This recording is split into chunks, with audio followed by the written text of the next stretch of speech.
94.1 FM and AM 930 present The Drive. Brought to you by Huntington Federal Savings Bank. Local then, local now. Member FDIC. It is Friday, December 13th. Your drive begins now on ESPN 94.1 FM and AM 930. I'm your host, Paul Swann. We've got a good show for you coming up this hour. We're going to hear from the executive director of the Bad Boy Mowers Gasparilla Bowl. His name is Scott Glaser. He's going to join us on the program. Plus, we're going to get you set for Marshall basketball. They are taking on Moorhead on Monday. And we're going to hear from the play-by-play voice of Moorhead State, Chuck Mowers. So that's what's coming up. And, of course, you can join the program as well. That's right. You can hit us up on the Miller Lite phone lines at 877-420-TALK. That is 877-420-8255. Miller Lite, hold true, great taste. Only 96 calories. It is the original light beer. And, of course, we're going to fire the text machine up for you, and you can hit us on the text machine at any time at 304-399-8255. I know I've given you a lot of numbers here, but you can use them all, and you can find me on Twitter as well, at Paul Swann. So you know all the details now. You know how to get a hold of me. You can be a part of the program, and we'll give you an opportunity a little bit later on. But I know we're kind of jam-packed today. We've got guests coming up here in the next few minutes with Scott Glaser, and I'm looking forward to talking to him.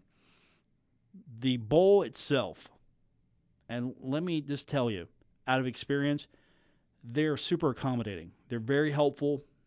They're on top of everything. And I'm looking forward to talking to Scott here in the next few minutes just about all the things that are happening for the kids in this bowl, and then find out what really goes into that process. Because you look at this matchup and you think, okay, you got UCF. That's going to make sense for at least the local area. It's an easy drive. Folks are going to be able to come and watch UCF play.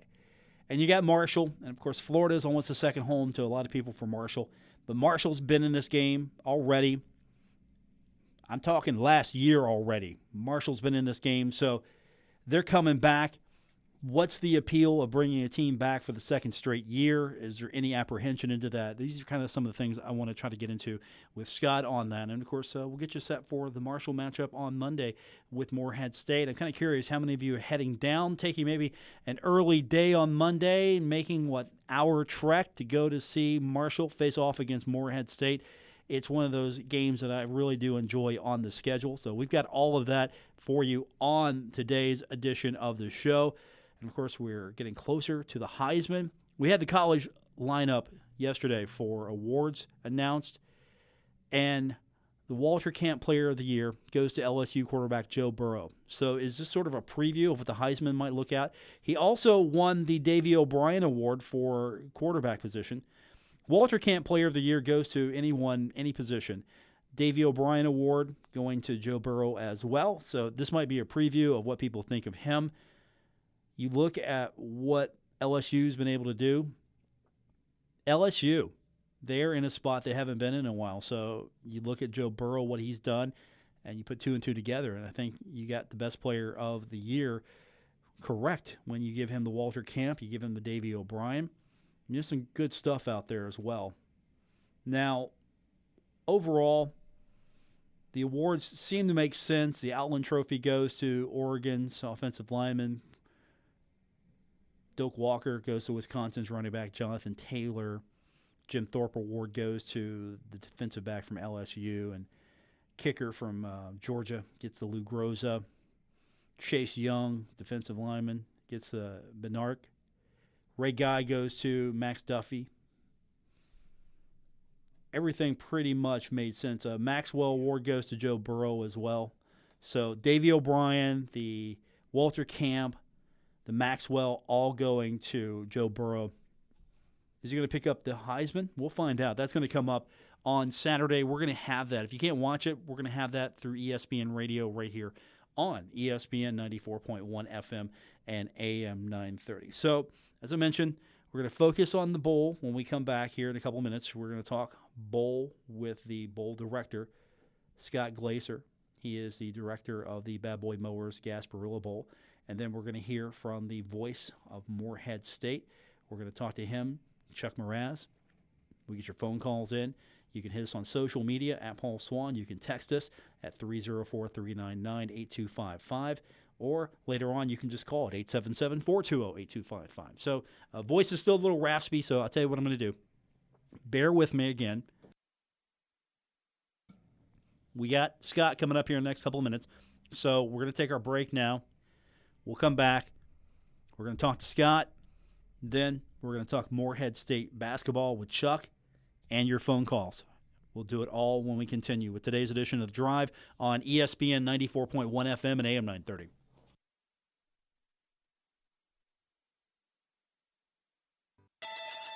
Don't worry. Paul Swann has the wheel on The Drive, ESPN 94.1 FM and AM 930. Welcome back to the Friday edition of the show. I'm your host, Paul Swann. You can always join us by calling the Miller Lite phone lines at 877-420-TALK. That's 877-420-8255. Our producer this afternoon, Gabriel Sellards. Let's welcome to the program now the executive director of the Bad Boy Mowers Gasparilla Bowl. We've got Scott Glaser. And Scott, good talking to you. Thanks for joining us on the program. Hey, I appreciate you having me. How are you guys doing tonight? We're good. We are good. It's not Tampa weather here in Huntington. And so for a lot of Herd fans, I'm sure here in about a week or so, they can't wait to get out of Huntington or get out of the tri-state area and get down to Tampa. Yeah, well, I'll tell you what, in Tampa, you know, we're starting to get a little chilly. It's about ranges from 68 to 72, so we're starting to move our thermostat around a little bit. So hopefully you guys aren't too cold when you get here. No, I think we're going to be okay. Unfortunately for me, I'm stuck here. So for Herd fans coming down, I'm sure they're going to be fine. I'll be stuck here. So unfortunately for me, I don't get to see Tampa again for a second straight year. And looking at the itinerary, you guys are going to take care of Marshall fans and Marshall players again. I think this time Marshall might enjoy it more as the plane we hope will arrive on time. Last year it didn't, so they missed out on some of the events. So they're looking most forward to getting some of the stuff done they didn't get to do last year. Yeah, you know, we've got a great week. We spent earlier in the week with their administration and just what a pleasant group and so positive and excited to get their student athletes back here.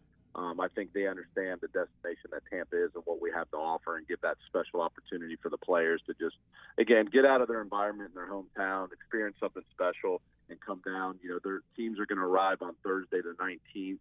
Obviously, game day is on Monday, December 23rd. And we've just got a variety of different activities taking place. They're going to go to Busch Gardens. We have a on-bike player build that they participated in last year. That's on the 20th. That's open to fans if they want to join us downtown Tampa from 1 to 3. We'll build 100 bikes in 1 hour, and then we're going to donate those to some of the kids in our community. Then we're going to shift over on Saturday the 21st. We're going to take them to Treasure Island where we have our beach invasion. Both teams, both bands will be there, so good family fun if they want to come out. That's from 1 to 5 p.m. in Treasure Island. And then, of course, the night before the big game, we have our pep rally. That's going to be at Eulalie, which is in the downtown area. That's 4 to 5 p.m. It's a wonderful area. There's a river walk there. There's armature work, a little bit of nightlife, whatever you want to do. And then that takes us to game day. We're working with them and getting their alumni tent set up in our fan invasion area. A lot of different things for the families. Santa Claus is going to be there. We've got ice skating. We've got pirate cruise and floats. And we're really just putting together a good day for all of our fans. I'm kind of curious. I know this is more micro than anything, but you've got WWE superstar Titus O'Neil showing up. I'm just kind of curious. What goes into deciding or getting the word that, hey, a superstar from the WWE is going to come, and it's Titus O'Neil? Is there a special connection there, or he just excited to come down? What? There is, so Titus, we know Titus is Thaddeus Bullard. He leads and operates the Bullard Family Foundation. We have a program with him called the Joy of Giving, and where we provide gifts and game tickets to some of our underserved children and families in the community, and we give them an opportunity to come out and enjoy the game. And so we really brand ourselves as a community bowl, and Thad and the Bullard Family Foundations are one of our partners. We also have Vincent Jackson, former Charger and Buccaneer. We work with him on our Heroes program, where we honor and invite our first responders and military members of the community. And then we also have Mike Allstott, another Ring of Honor member with the Buccaneers. a hometown favorite, and we do our hospital visits where we bring the teams over to some of the children and just give them a little bit something to smile about during this holiday season. So a lot of community partners, a lot of celebrities, former athletes that are using this game to just give back to the game of football in our community. Scott Glaser is with us, the executive director of the Bad Boy Mowers Gasparilla Bowl. And Scott, I wanted to ask you, this is Marshall's second time in a row coming down to the Gasparilla Bowl. I'm kind of curious, when you're trying to put these matchups together and put together the best bowl you possibly can, and you see Marshall sitting there once again, you could just walk me through the process of how this matchup gets set up. Certainly, we have agreements with conferences, and when I say we, ESPN events, we own and operate 16 events across the country. And so when we're kind of looking at teams and conferences on the board, we got to take a lot of things into account. And those of us who are executive directors, there's certain teams and matchups that we want. We look at a team like UCF and Marshall, who obviously UCF's just up the street in Orlando, so we have a really good feel about the fans that they're going to travel here. But also with Marshall, and they have a tremendous alumni base in the Bay Area. They have a lot of donors. And so when you talk about the seasons that they both had, you had Marshall at 8-4, UCF at 9-3, both 6-2 in the league. You put those type of quality teams together that have a fan base that has an opportunity to get to the game, to create that atmosphere that these student athletes deserve. And those are the types of things we look at. And so we're really excited. First time that we've had a back-to-back team, to be honest with you. This is year 12 for the Gasparilla Bowl, and Marshall's our first back-to-back team, and they're also returning as last year's champions, so we're excited to have them. And they also get a matchup with a former foe in UCF. These two schools have a history, not recent, but when both were conference mates in the Mid-American Conference and Conference USA, there was a rivalry there, so I'm sure you guys know the backstory, and we're smiling when you put this thing together. We do. There's a lot of history there when you start talking about the Big East and Conference USA and the American and all these different leagues that over the years have kind of transitioned and some of them emerged. And then, you kind of look across the field and you see some former coaches or administrators you've worked with. And that's what it's about. It's fun. We're talking about using the game of football to bring people together. Haven't seen each other in a while. And again, what's most important, we're giving these seniors another chance to play the game. We're giving some of these younger student athletes an opportunity to get a little bit more field experience before they head into their second or third year. And again, it's Monday of Christmas week. It's a great time to come out with your families, enjoy, again, beautiful weather. We're talking about upper 60s, low 70s, blue skies. So it's going to be a great day of football. Scott Glaser is with us, the executive director of the Bad Boy Mowers Gasparilla Bowl, and the events are all set. The teams are set. You just sit back and relax now, right? This is all self-contained. You just sit back and enjoy. That's it. I'm actually on Clearwater Beach right now. Just kind of have my feet in the sand. I'm not really doing a whole lot this week. It's nice and slow. No, it's a sprint. My team and I'll tell you what, we're working really hard. We understand what's on the line here and what these teams deserve, and we're putting our heart and soul into it, and we really hope the fans and both universities have a great week with us. Have you been pretty pleased with the reaction to the matchup? You know how publications love to rank these bowls on a yearly basis, and you go down the line, and for the most part, this is one of the more enjoyable bowls, according to the pundits, one you should tune into because you just don't know what's going to happen. Marshall's got a defense that's pretty good. UCF has got an offense that's pretty good. There's a history between the two. This has got to be, again, something that puts a smile on your face knowing that this isn't one of those bowl games down the line people just say, okay, we're not interested. There's actually some buzz for this one. There is. Again, when you talk about some of the stats, the type of players, the seasons that these teams had, you take the skill and then you take the location, right? Everybody says location, location, location. We're in Tampa, Florida. We're 45 minutes from the beaches, our downtown area, our river walk, the things that Visit Tampa Bay puts together for all of our guests. It's just the perfect setting. Again, we're the only game on that day. We're live on ESPN. And when you put all the right components together, it just creates a special environment, a special opportunity to play the game. Scott Glaser is with us, executive director of the Bad Boy Mowers Gasparilla Bowl. And, before we got you on the air, we've been kind of looking over some of the events and trying to see what will be fun for the players, fun for the fans. But on the 21st, we talked about the invasion of the beach, the belly flop. That's always popular. But Yeah. I'm kind of leaning towards the cheer teams competing, probably being the more competitive event of the day. Yeah, again, we talk about the student athletes on the field, but we got to remember our spirit squad, our band, our coaching squads, the support staff. This is an event that we're really getting everybody involved. We're going to have the spirit squads out there doing tug of war. We have some firefighter competitions that are going to be going on out there. We have donut eating contests, the super popular belly flop contest, and we're even going to bury a coach. I'm going to say a coach. It's going to be bury a staff member that doesn't mind being embarrassed a little bit by your team, and then they're going to get decorated a little bit in the sand. So just a lot of good fun out there on the beach. I had to have you clarify that because I was envisioning when I was reading up on this, seeing that the cheer teams are going to be competing, I was envisioning something from the movie Bring It On. That's what I was envisioning. Yeah, we're talking about getting both teams out there, and the guys get on the field and they battle it out, with their helmet and their blood, sweat, and tears. And so we want to see what these spirit squads do against one another. And everybody has a little competition in them, but again, at the end of the day, it's about having a little bit of fun. Now, this bowl over the last several years has become one of the more attractive bowls. I think that's fair to say. You've got, again, one of the better names in bowls. I mean, not only the Gasparilla Bowl is something that perks your ear, it's memorable. You've got a great sponsor in Bad Boy Mowers. You put the two together, it's one of the best bowl names possible. And it seems that in this field of bowls that keep growing, and you've got to be ultra competitive to have your bowl stand out, this one seems to be standing out more than some of the other bowls. No, I would agree. We have, again, this is year 12. Spent the first 2 years across the bridge in St. Petersburg, who are tremendous partners. We played in Tropicana Field, and just really is where we started this at. It was originally the St. Pete Bowl. Over the years, it transitioned. 2 years ago, this is now year 3 of the Bad Boy Mowers, who are title sponsors out of Arkansas. They are lawn mowers, the zero-turn type mowers you may use for, if you have a little bit of property, and they distribute all across the country, and just amazing partners. And then you combine that with the name Gasparilla. And if any of you have been to Tampa and have experienced the Gasparilla Parade this year, it's taking place on January 25th. The Mystic crew at Gasparilla, the group that puts that event is a group called Event Fest, and truly becoming partners of ours.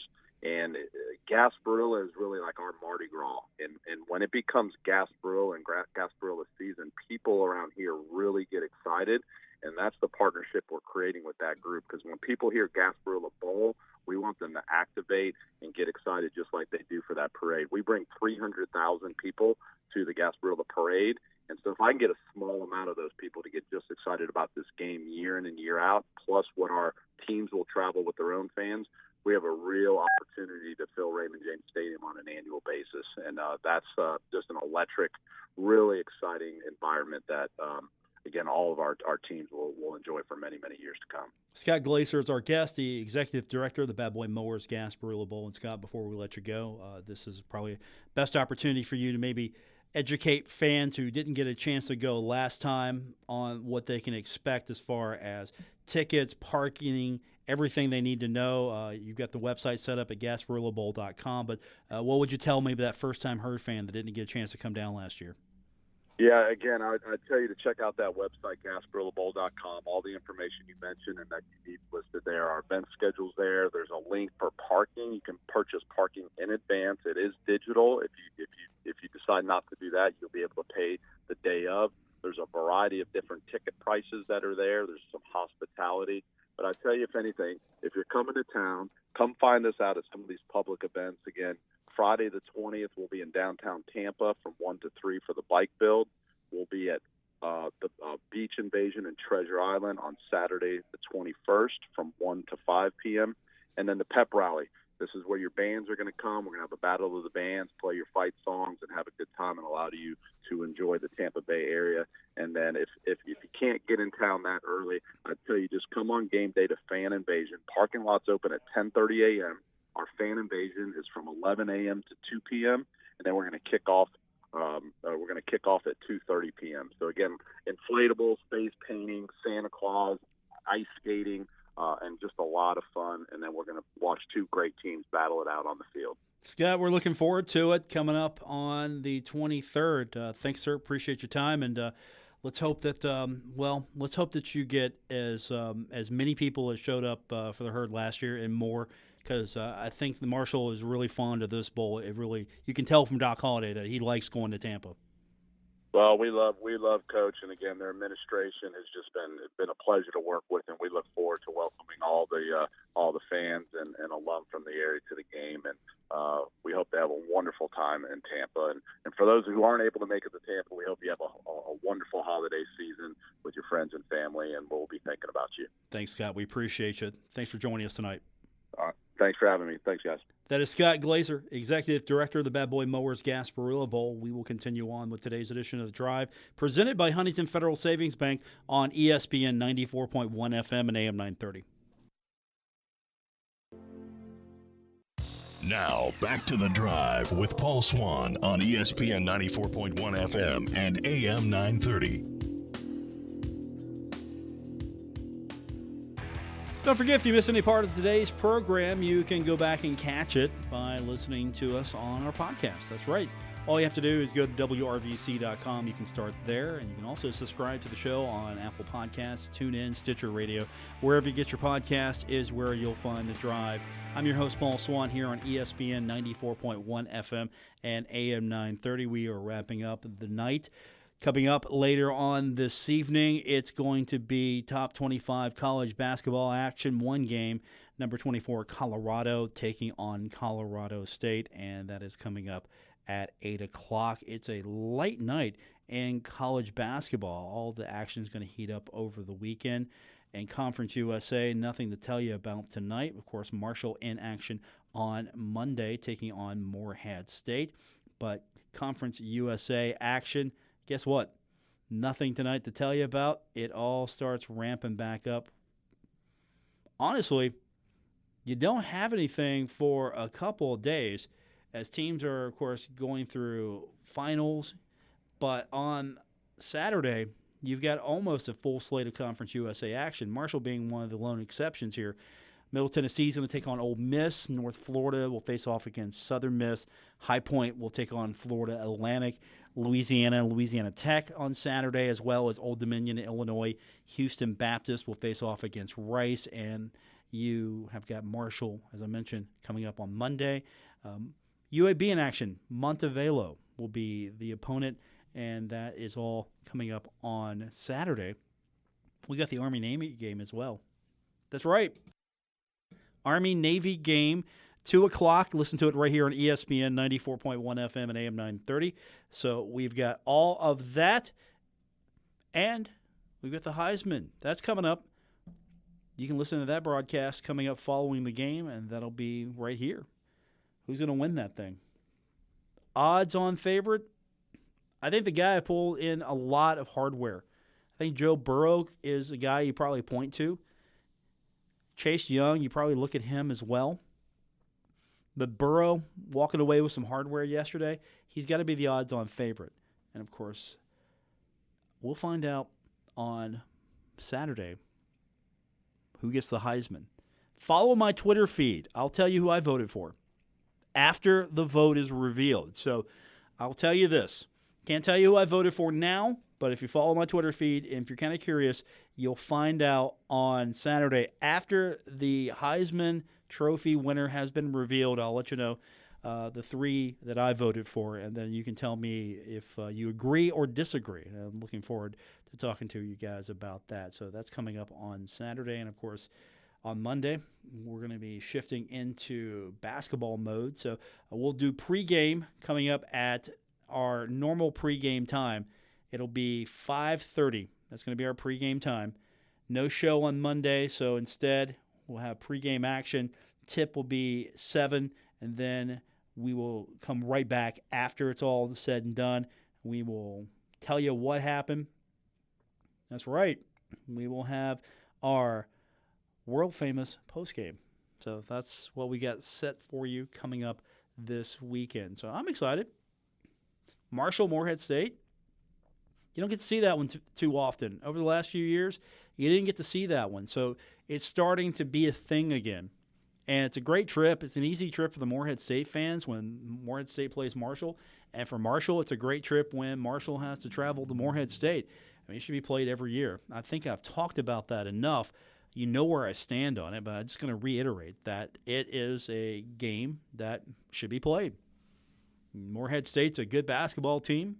Marshall, Morehead State, I mean, it's one of the rivalries I remember as a young Herd fan growing up, watching Marshall basketball and always knowing that there was that Marshall-Morehead State game.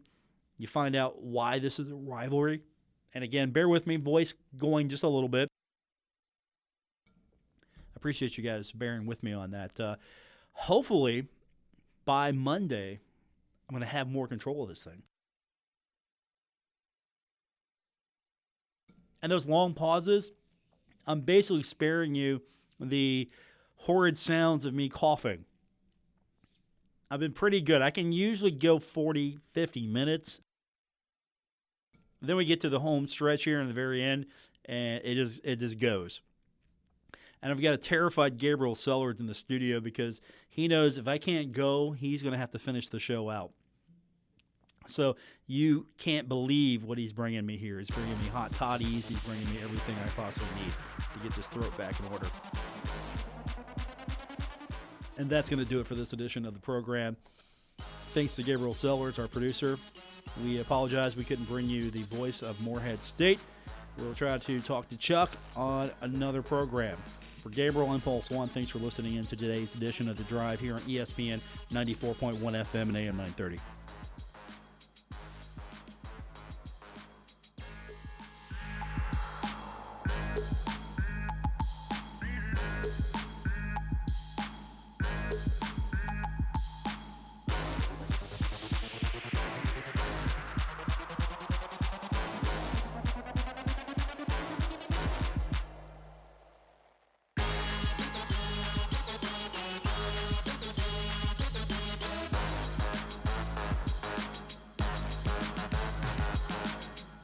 WRBC Huntington, W227BS Huntington, your flagship home of the Marshall Thundering Herd and The Drive with Paul Swann, ESPN 94.1 FM and AM 930.